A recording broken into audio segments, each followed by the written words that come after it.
We recently went on a family vacation, and for the first time in years, I decided to take a video camera along for the ride to make a highlight video.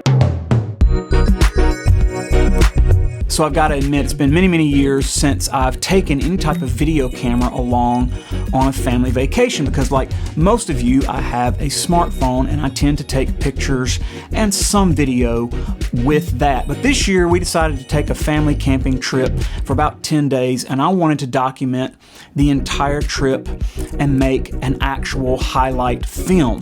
I chose not to use my phone for a number of reasons. The smartphones tend to not have terribly good stabilization, so if you want these nice, beautiful, cinematic looking shots, the iPhone doesn't always want to give you that type of shot.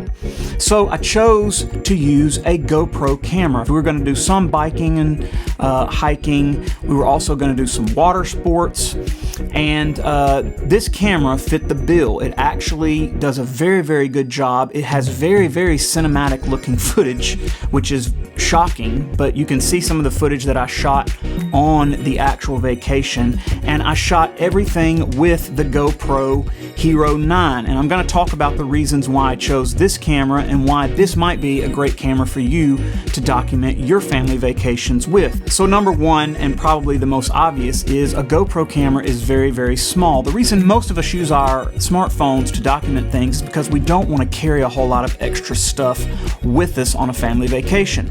This is small enough to fit in your pocket. It's small enough to fit in your child's pocket, or a small bag that you might have around your waist, or that you might give to your children to have around their waist. So that's obviously the first reason. The second reason that I use this camera, and that you should think about using this camera as well, is the stabilization. And my wife was shocked. She kept hanging this out the window to get some shots while we were driving down the road, and she kept saying, there's no way this is going to end up looking good because it's going to be so shaky.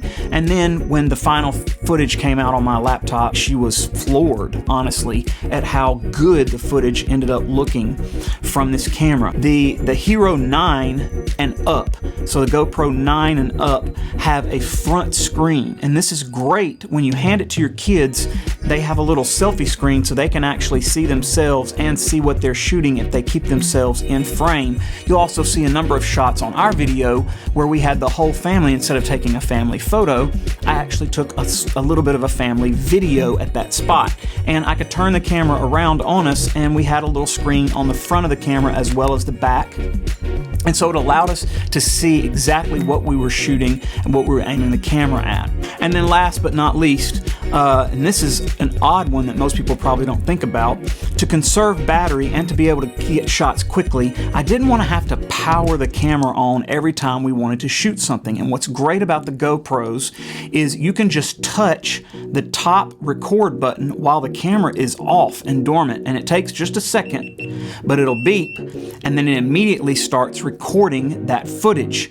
So it's very, very easy just to pull it out of your pocket or pull it out of the purse, tap that one button, tap the button, aim the camera at what you want to shoot, and by the time you get the camera up and settled about to where you want to be pointing it at, it typically powers up and starts recording immediately. So when you're making these family highlight reels, you don't necessarily think about shooting everything, but at those key moments during your trip, you pull the camera up, you hit the button, and you shoot a little bit. As we were going through the museums, if it was a really awe-inspiring moment of the museum, a really, really cool part of it, I would quickly pull the camera out, hit the record button, shoot just a few seconds of it, hit the record button again, it powered itself back off, and I put it back in my pocket, and I went about enjoying the vacation. Because the other part of that equation is you don't want to be like not enjoying your vacation because you're worried about filming everything.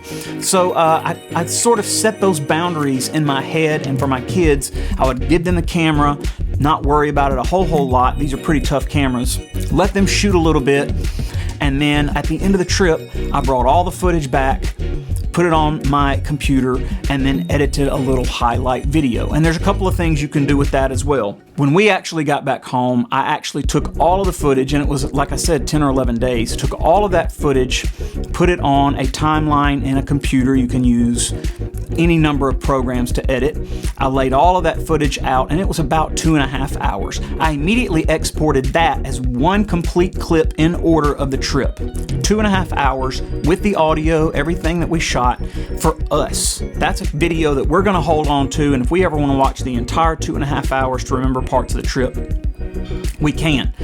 Then I sat there and I actually cut up the little highlights into very, very small bites and strung the whole thing together and put a little music track with it, took all of our voices off of it, and it's a great little item for remembering the trip. My wife actually requested that I drop in little titles of everything, marking the day with the date and then where we were at and the locations of each and every part of the trip.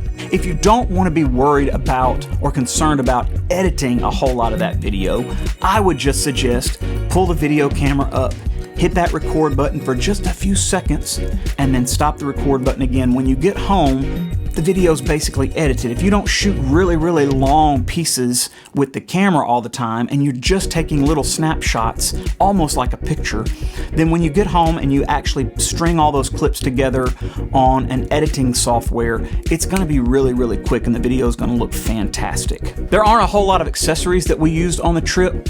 I did end up purchasing a little handle, and this is a little tripod handle that flips out and then it closes. I wanted my girls to have something to actually hold on to. The camera mounts right to the handle. I think I paid $9 for this particular handle.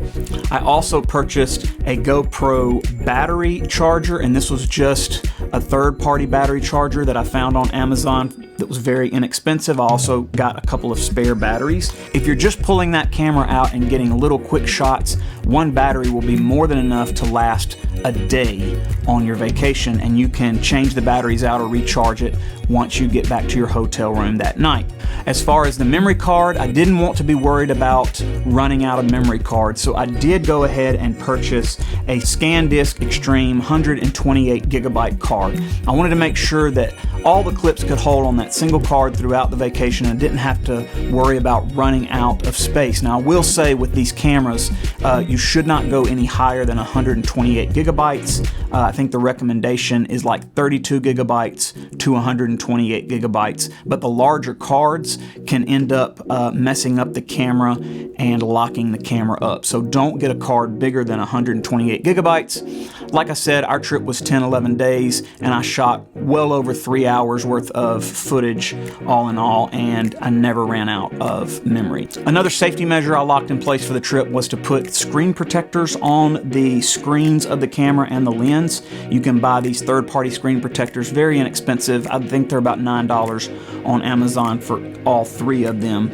And then put the screen protectors on the lens, the front screen, and the back screen. I'm glad I did that because we actually dropped the camera and one of those little screen protectors did get cracked, but because they were protecting the regular screen, the camera was in great shape, and once I got home, I just peeled that protector off and put a new one in its place. The cameras are waterproof. They have decent sound, not the best sound ever, but decent sound, so you don't have to worry about rain. You can throw the camera at your kid when you're in the water park. They can go down the slides, they can go in the pool, they can go underwater, virtually anything without having to have a case. This particular camera, the GoPro 9, I believe all of the cameras up from that, don't need any type of waterproof casing on them. They're just waterproof, which is incredible. I'll also mention the settings that I use for my particular family video. I like shooting in 1080, so I did not worry about the 2K or 4K settings. You can shoot with this camera up to 4K. The camera will get really, really hot and it will definitely drain your battery quicker. So I just like shooting 1080. I've always shot 1080. 1080 looks fantastic on the computer. It looks fantastic when people are watching it back on their phones. Most people are going to ingest your video through their social devices or their phones, so I don't worry about it. I did look at the footage when I got done on a 55-inch television and it looked fantastic. So 1080, there's several different lens settings. I chose the linear setting, which is something in between sort of the normal lens setting. 1080 linear, and then I shot at 60 frames per second, which was nice and speedy and had a really smooth look. Looked fantastic whenever I was shooting landscapes and panning the camera really slowly. Below you'll find a link to my family's video if you want to see our entire vacation and how the video ended up turning out. I hope that you take the time to maybe consider taking a video camera on your family vacation. It's an incredible way to preserve those memories and to relive the trip.